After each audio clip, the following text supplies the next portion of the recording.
Jain, associate professor political science, SRKP government PG college Kishangarh. हम लोग आज टॉपिक पढ़ रहे हैं वो है नियंत्रण एवं शक्ति संतुलन के सिद्धांत की आलोचना देखेंगे। लेकिन उसके पहले हम लोग ये देखेंगे कि अमेरिका में वो कैसे कार्य करता है। हमने पहले भी आपको डिस्कस किया था कि शक्ति पृथक्करण सिद्धांत में आप देखेंगे कि अमेरिका का जो कॉन्स्टिट्यूशन बनाया गया फिलाडेल्फिया कन्वेंशन में, जब उसको बनाया गया और उसके बाद में अमेरिका में बहुत गहन विचार विमर्श किया गया उसके ऊपर, तो उसमें शक्ति पृथक्करण सिद्धांत के साथ साथ नियंत्रण एवं संतुलन के सिद्धांत को भी जोड़ा गया। अब आप देखिए वो कार्य कैसे करता है। सबसे पहले जब अमेरिकी कांग्रेस कोई भी विधेयक पास करती है तो राष्ट्रपति उसके ऊपर निषेधाधिकार का प्रयोग कर सकता है,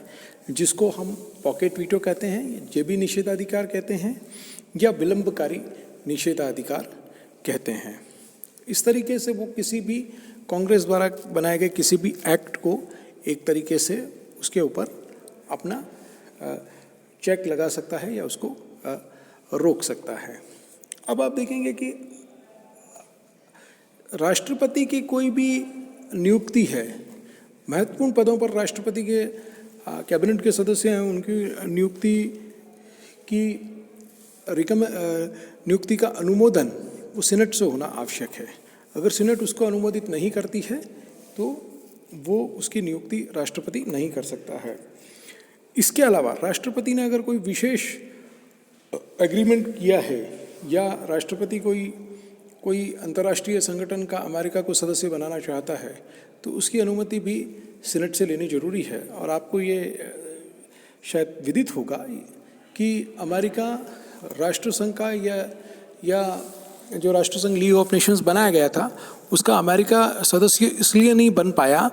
राष्ट्रपति वुड्रो विल्सन थे उस समय, क्योंकि उस समय उसकी नियुक्ति उस अमेरिका सदस्य बने या नहीं बने उसके बारे में जब ये प्रश्न सीनेट के सामने आया था तो सीनेट ने ये कह दिया था कि अमेरिका को नहीं बनना चाहिए, तो अमेरिका लीग ऑफ नेशंस का मेंबर नहीं बना। अब आप देखेंगे कि अमेरिका में राष्ट्रपति जजेस की नियुक्ति करता है, अमेरिका का सर्वोच्च न्यायालय है उसके सदस्य न्यायाधीशों की नियुक्ति करता है, लेकिन उसका अनुमोदन भी सीनेट से होना आवश्यक है। इसके अलावा आप देखेंगे कि न्यायपालिका किस तरीके से कंट्रोल करती है कि उसके पास जुडिशियल रिव्यू का राइट है। इनिशियली वह अमेरिका के कॉन्स्टिट्यूशन में नहीं था, लेकिन 1803 का मॉर्बरी वर्सेस मेडिसिन केस में जज मार्शल थे, उन्होंने ये जजमेंट दिया था कि अमेरिका का संविधान वही है जो न्यायाधीश कहते हैं। तो उसके बाद में हम देखेंगे कि कार्यपालिका का कोई भी आदेश या व्यवस्थापिका का बनाया गया कोई भी कानून अगर संविधान की भावना के खिलाफ है या संविधान के विपरीत है तो उसको अवैध घोषित किया जा सकता है। तो अब देखते हैं कि ये तीनों अंग एक दूसरे को इस तरीके से कंट्रोल करते हैं और इसको हम चेक्स एंड बैलेंसेस की थ्योरी भी कहते हैं, नियंत्रण एवं संतुलन का सिद्धांत भी कहते हैं। लेकिन इंपॉर्टेंट बात यह है कि नियंत्रण एवं संतुलन का सिद्धांत या चेक्स एंड बैलेंसेस की थ्योरी है वो एक तरीके से शक्ति पृथक्करण सिद्धांत को एक व्यवहारिक रूप प्रदान करती है। और हम जानते हैं कि अगर सिद्धांत में कोई चीज़ अगर अच्छी नहीं है तो व्यवहार में उसे लाने के लिए उसके अंदर कुछ ना कुछ एडिशन करना पड़ेगा। नियंत्रण एवं संतुलन सिद्धांत की आलोचना अगर हम ये कहते हैं कि इससे कई बार क्या होता है कि डेडलॉक हो जाता है, कि शासन में एकता का अभाव हो जाता है। और अमेरिका में अगर हम ये कहें कि अमेरिका में अगर राष्ट्रपति किसी और दल का है और सीनेट में बहुमत किसी और दल का है तो फिर ये बहुत ही प्रॉब्लम हो जाती है कि कई बार बजट पास नहीं होता है और भी कई सारे जो महत्वपूर्ण नीति संबंधित निर्णय हैं वो लेने में परेशानी आती है। और आपको मैं स्पेशली एक बात बता दूं कि अमेरिका के राष्ट्रपति की एक किताब आई है अभी, द प्रॉमिस्ड लैंड, अगर आपने नाम सुना हो तो द प्रॉमिस्ड लैंड में अमेरिका के राष्ट्रपति बराक ओबामा, भूतपूर्व राष्ट्रपति अमेरिका के, उन्होंने इस बात की बखूबी चर्चा की है कि किस तरीके से महत्वपूर्ण निर्णय इन दोनों जो कार्यपालिका और व्यवस्थापिका के अलग अलग दलों का, अगर राष्ट्रपति अलग दल का है और व्यवस्था सीनेट में अलग दल का बहुमत है तो किस कारण से वो उसका एक गतिरोध उत्पन्न हो जाता है। इसके अलावा एक ये पॉइंट भी है कि पारस्परिक विरोध की स्थिति आ जाती है, कई बार विरोध के लिए विरोध करना ही जरूरी हो जाता है। और कई बार विभाजित उत्तरदायित्व भी हम लोग देख सकते हैं कि इसका ये कार्य किसका था और इसको कौन करेगा, या राष्ट्रपति मान लो कोई बिल ये उम्मीद करता है कि इस तरीके का कोई बिल बनाना चाहिए सीनेट को या कांग्रेस को, लेकिन वो नहीं बनाते हैं, तो इस तरीके की स्थितियां भी आ जाती हैं। और नेतृत्व की निराशा, मैंने आपको पहले भी बताया नेतृत्व किस तरह से निराश हो जाता है। बराक ओबामा ने अपनी किताब में इसको बेहतरीन उदाहरण दिया है। और हम देखेंगे कि शक्ति पृथक्करण और नियंत्रण एवं संतुलन का लगातार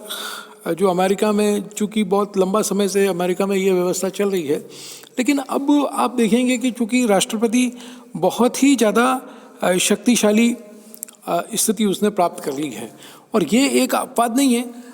विश्व के सारे देशों में कार्यपालिका ने एक महत्वपूर्ण स्थिति को प्राप्त किया है। और मुंद्रो लिखते हैं कि परंपराओं द्वारा ये नियंत्रण एवं संतुलन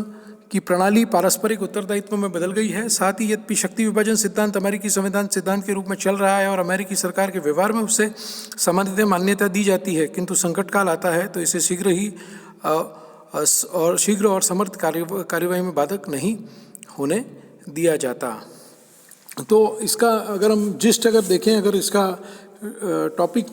जो हमने पढ़ा है कि शक्ति पृथक्करण सिद्धांत एक महत्वपूर्ण सिद्धांत है और ये व्यक्तियों की स्वतंत्रता को अक्षुण्ण रखने के लिए ये सिद्धांत आया एक तरीके से, लेकिन उसको कार्यकरण या उसको एक प्रभावी स्वरूप या उसको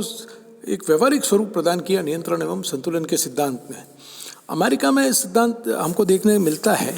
लेकिन आप देखेंगे कि इस सिद्धांत की महत्ता इसी बात में है कि ये व्यक्तियों की स्वतंत्रता को बहुत महत्वपूर्ण मानता है। और हमें ये बात नहीं भूलनी चाहिए कि संविधान होना अपने आप में पर्याप्त नहीं है। अगर संविधानवादी मूल्य उसके अंदर नहीं है तो वह संविधान किसी भी तानाशाह के हाथ का खिलौना बन सकता है। और अगर ये बात शक्ति पृथक्करण सिद्धांत पे लागू होती है कि अगर ये सिद्धांत अगर ढंग से कार्य करता है तो शायद जनता की स्वतंत्रता को अक्षुण्ण रखा जा सकता है, लेकिन अगर कोई व्यक्ति अगर तानाशाह बन जाता है तो शायद फिर और अगर व्यवहारिक रूप में उसको तानाशाही तक ले जाता है तो शायद इस सिद्धांत का कोई महत्व नहीं रह जाता है। Thank you very much.